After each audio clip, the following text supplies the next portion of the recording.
Some voters, though, might ask, you've been in the White House for 4 years. You were vice president, not the president. But why wasn't any of that done for the last 4 years?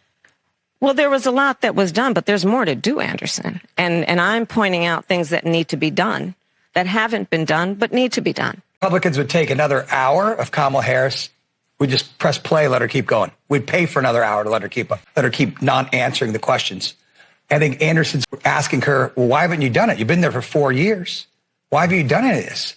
And the word salad answer she gave to that was just mind-boggling. I mean, it's blown up the internet, her answer to that question. I think the things that are troubling for people were her responses to about what you're going to do to reduce costs when they asked her at the beginning. We're hurting economically. She said, I'm going to prosecute corporations.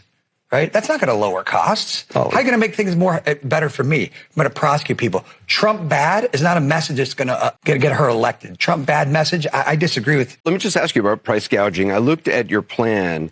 You talk about going after price gougers, and I'm quoting from the plan, on essential goods during emergencies or times of crisis. I get that. How does that help, though, someone like Eric with prices that for years, the grocery prices just been high? Well, first of all, Anderson, as you know, and obviously CNN has been covering extensively what has been happening in the state of Georgia, North Carolina, Florida. It's a real issue. I was Attorney General of California. I was the top law enforcement officer of the biggest state in the country. I took this issue on because it affects a lot of people.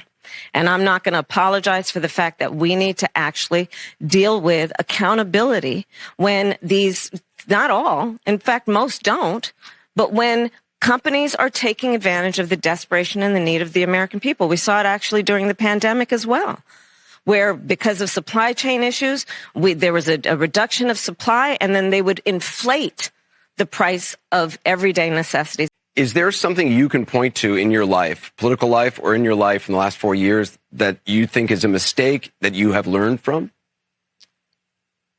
I mean, I've made many mistakes. And they range from, if you've ever parented a child, you make lots of mistakes too. In my role as vice president, I mean, I've probably worked very hard at making sure that I am well versed on issues, and I think that is very important. It's a mistake not to be well versed on an issue and feel compelled to answer a question.